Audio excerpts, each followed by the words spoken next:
Guys स्वागत है आप सभी का एडिटेक पे। और आज हम बात करने वाले हैं टिकटॉक के बारे में कि क्या टिकटॉक इंडिया में बैन हो सकता है और एज अ प्लेटफॉर्म ये कितना सही है या गलत है, ये जानेंगे इस वीडियो में। तो गाइस बहुत कुछ है इसमें जानने और समझने को। तो अगर आप चैनल पे नए हो तो प्लीज चैनल को सब्सक्राइब कर लो और वीडियो पसंद आए तो वीडियो को जरूर से लाइक करना। इस वीडियो का टारगेट गाइस रखते हैं 20 लाइक्स का। ये बहुत आसान है, आप सब आराम से इसको कंप्लीट कर सकते हो। तो लगाओ दम, दिखाओ प्यार और 20 लाइक्स का टारगेट हम कंप्लीट करते हैं बहुत जल्द। नमस्कार दोस्तों, मेरा नाम है धीरज, आप देख रहे हैं एडिटेक। आइए जानते हैं।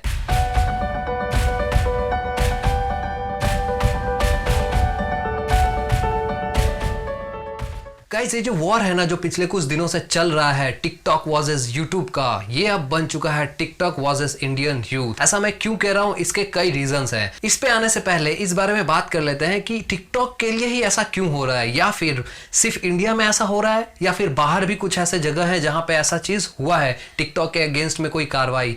तो जवाब इसका है हाँ है। बाहर में ऐसे बहुत सारे देश हैं जिसने टिकटॉक के खिलाफ ऐसे कार्रवाई किए हैं, या फिर उस पर सैंक्शन लगाया है, या फिर कंप्लीटली उसको बैन किया है। पर पहले ये जान लेते हैं कि ऐसा आखिर हो ही क्यों रहा है, और क्या इंडिया एकमात्र ऐसा देश है जहां पे यह कार्रवाई चल रही है, या फिर लोग इसके अगेंस्ट काम कर रहे हैं। तो जवाब है नहीं। ऐसे बहुत सारे देश हैं जहां पे टिकटॉक के अगेंस्ट कार्रवाई चल रही है, और कई देशों में तो इसे बैन भी किया गया है। कौन कौन से देश हैं वो? Indonesia, Pakistan, Bangladesh, United States of America. इन सारे जगहों पे या तो टिकटॉक बैन होने वाला है या फिर बैन हो चुका है। बांग्लादेश में तो कंप्लीटली बैन है। तो अब सवाल उठता है ऐसा क्यों? आखिर ऐसा क्या रीजन है जिसके कारण टिकटॉक के पीछे लोग पड़े हैं? तो देखो यार, इसके पीछे कई कारण हैं। कारण जैसे कि चाइल्ड पोर्नोग्राफी को प्रमोट करना, क्रिमिनलाइज करना अपने कंटेंट्स में, रेप को एक हीरोइक एक्ट की तरह प्रेजेंट करना अपने वीडियोस में। ये एक सिविलाइज्ड सोसाइटी के लिए द मोस्ट डेंजरस थिंग है। इतना डेंजरस जितना टेररिस्ट भी शायद क्रिएट नहीं करते। टिकटॉक की खराब गाइडलाइंस, टिकटॉक पे कंटेंट का फिल्टर ना होना, टिकटॉक पे ऐसे कंटेंट को पुश किया जाना जो एक सोसाइटी में डिस्टेबलाइजेशन का काम करे, ऐसे चीजें बहुत ज्यादा अग्रेसिव तरीके से टिकटॉक पे बढ़ाई जाती हैं।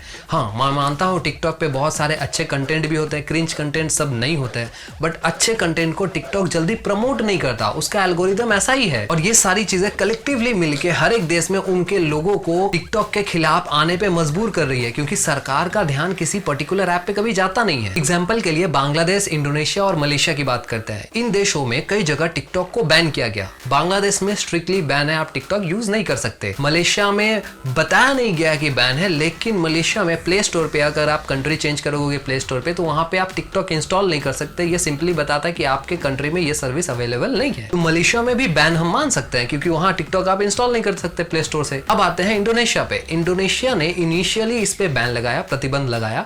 उसके बाद कुछ शर्तों के साथ इसे वापस से रिज्यूम कर दिया गया। बैन क्यों लगाया गया था? अगेन चाइल्ड पोर्नोग्राफी के कारण। आप ये आर्टिकल देख सकते हो, इसमें विस्तार से बताया गया है कि बैन क्यों लगाया, किन शर्तों पे लगाया, और बाद में किन शर्तों के साथ इसे बैन को हटाया गया। और यहाँ पे टिकटॉक ने प्रॉमिस किया था कि वो ऐसे कंटेंट को अपने प्लेटफॉर्म से हटा देगा। पर क्या ऐसा हुआ है? बिल्कुल नहीं। आप इन सारे चीज़ों को देख के अंदाज़ा लगा सकते हो कि इंडिया में क्या चल रहा है अभी। यहाँ पे एक लॉ एंड ऑर्डर के सिचुएशन के कारण एक टेररिस्ट एक्ट को जस्टिफाई करने की कोशिश की जाती है। उस कंटेंट को या उन जैसे लोगों को जो इसमें इन्वॉल्व थे, जो प्रमोट कर रहे थे, उनको बैन नहीं किया जाता, उनको अपने प्लेटफॉर्म से हटाया नहीं जाता। चाइल्ड पोर्नोग्राफी के बारे में बता चुका हूँ मैं, आपने बहुत सारे वीडियोज देखे होंगे ट्विटर पर। नहीं देखा है तो यार देखना भी मत, क्योंकि मतलब ही नहीं बनता। फोटोज आप देख लो, मैं लगा रहा हूँ, बस उतना काफ़ी है। उससे ज़्यादा कोई लॉजिक नहीं बनता इन सब चीज़ों के बारे में बात करने का या देखने का। एनिमल्स पे हो रहे अत्याचार के बारे में इसके पास कोई भी कम्युनिटी गाइडलाइन नहीं है। यहाँ पे जानवरों को बांध के लोग थोड़े से फेम के लिए पानी में फेंक दे रहे हैं, डुबा के मार रहे हैं, पत्थर मार रहे हैं। आपने ये फोटो वायरल होता हुआ देखा होगा कि जहाँ पे बिल्ली को फांसी से लटकाया था। मतलब पता नहीं क्या कुछ चल रहा है, और ऐसे चीजों को धड़ल्ले से प्रमोट किया जाता है। तो जाहिर सी बात है, लोग तो अपना अग्रेशन दिखाएंगे ही जब उनको समझ में आएगा कि आखिर चल क्या रहा है। तो इन सारी कंट्रीज में जिनके बारे में मैंने अभी थोड़ी देर पहले बताया, वहां भी सेम चीज हुआ। गवर्नमेंट ने वहां पे एक्शन लिया। यूनाइटेड स्टेट्स पे मैं थोड़ी देर बाद आऊंगा, क्योंकि उसके बारे में डिटेल में कुछ बताने को है। अब वापस आते हैं इंडिया के मैटर पे कि आखिर हमारे देश में चल क्या रहा है।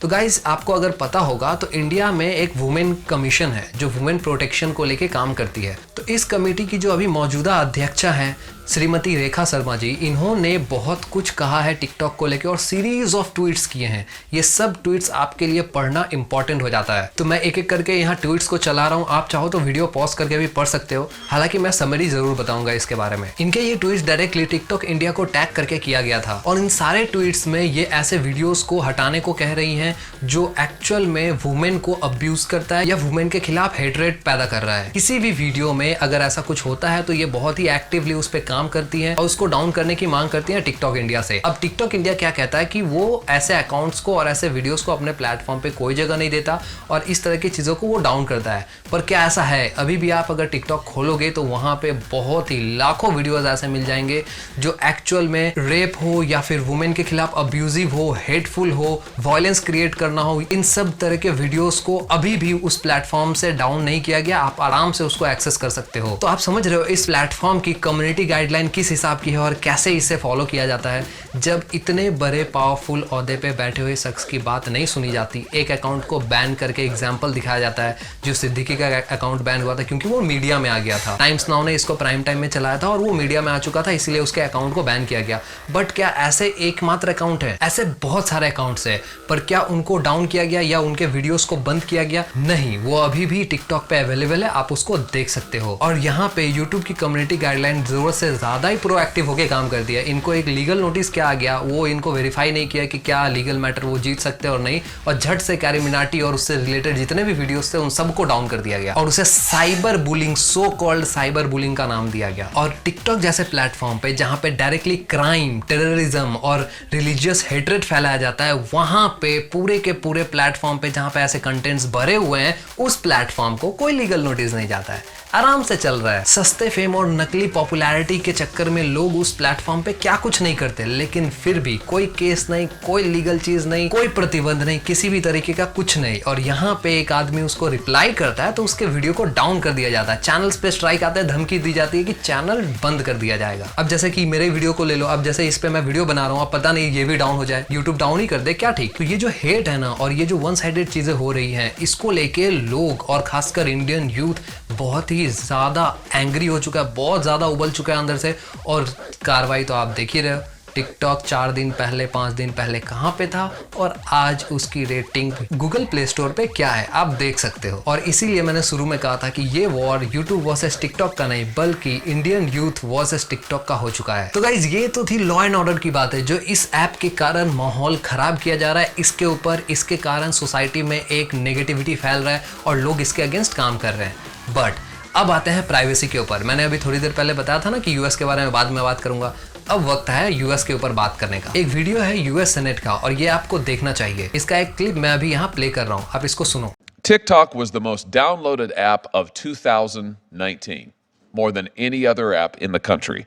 More teenagers are on TikTok now than use Facebook.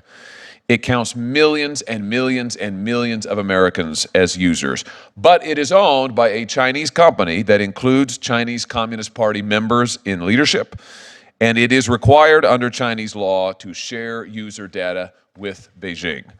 And TikTok has admitted that it has sent user data to China. To put it bluntly, this is a major security risk for the American people. And what kind of data is TikTok collecting as it runs on our phones? A heck of a lot more than you would think. Images, of course, that users post. But TikTok also collects information about the messages that you send, about the apps that you use, the other apps on your phone. It collects the sites that you visit. It collects your search history. It collects your keystrokes. It collects your location data.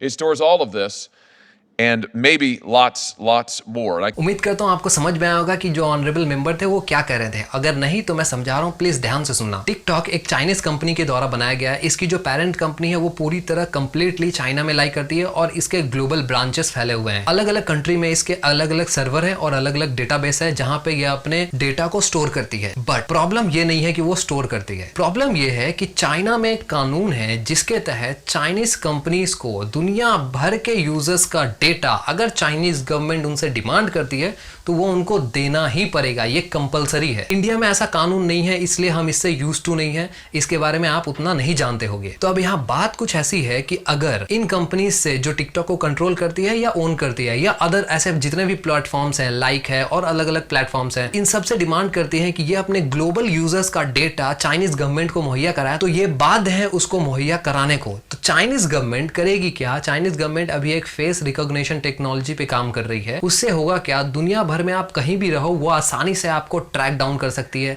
क्योंकि आपने videos के through अपने motions को, अपने habits को, अपने चेहरे के सारे एक्सप्रेशंस को इस तरह से कैप्चर कर लिया है उसमें कि उसका पूरा एनालिसिस चाइनीज गवर्नमेंट के पास पहुंचता है। और सिर्फ इतना ही नहीं, इतना पहुंचता तो सही था, चलो वीडियो पहुंच रहा है, ये टेक्नोलॉजी आने में टाइम लगेगा। सिर्फ इतना ही नहीं, अगर टिकटॉक ऐप या कोई भी चाइनीज ऐप आपके फोन में इंस्टॉल्ड है तो वो ऐप आपके फोन का इंटरनल स्टोरेज यानी कि personal photos and datas, contact number, email सब कुछ रीड कर सकता है। यानी कि मैसेजेस और एक्स्ट्रा जितना भी आप कुछ सोच सकते हो फोन में करने की, वो सब वो रीड कर सकता है, एक्सेस कर सकता है। और बातें यहाँ पे खत्म नहीं हो जाती। आपने अपने फोन में कौन कौन सा ऐप इंस्टॉल करके रखा है, उस पर कितना वक्त बिताते हो, कौन से ऐप को कितना ज़्यादा फ्रिक्वेंटली यूज़ करते हो, ये सब ट्रैक किया जाता है। टिकटॉक में ऐसी कोडिंग की गई है और ये यूएस सेनेट में पूरी बात हुई है। इसका फुल वीडियो का लिंक मैं नीचे डिस्क्रिप्शन में दे दूंगा, आप वहां पे आराम से जाके इसको देख सकते हो। तो अब आपको समझ में आ रहा होगा कि टिकटॉक इतना ज़्यादा खतरनाक क्यों है और लोग इतने ज़्यादा भड़के हुए क्यों हैं इसके ऊपर। और टिकटॉक की रेटिंग 4.5 से 1.2 कैसे हो गई, हालांकि जब तक मैं वीडियो शूट कर रहा हूँ अभी 1.2 है। तो गाइस ये थी इस पूरी टॉपिक डिटेल्स। उम्मीद करता हूं आपको ये वीडियो पसंद आएगा। वीडियो पसंद आएगा तो वीडियो को लाइक करो, अगर चैनल पे नया हो तो प्लीज चैनल को सब्सक्राइब कर लो। हम अभी बहुत जल्द ग्रो कर रहे हैं, तो गाइस प्लीज ऐसा ही सपोर्ट और प्यार बनाए रखो। और अगर अभी तक आपने सोशल मीडिया साइट्स पे हमें फॉलो नहीं किया तो प्लीज जाके यार फॉलो करो, नीचे लिंक दिया हुआ है। editech.in पे विजिट करना मत भूलना, कमाल के टेक अपडेट्स वहां पे रोज अपलोड होते रहते हैं, तो आप फुल्ली अपडेटेड रहोगे। मिलता हूं आपको एक नए वीडियो के साथ, तब तक के लिए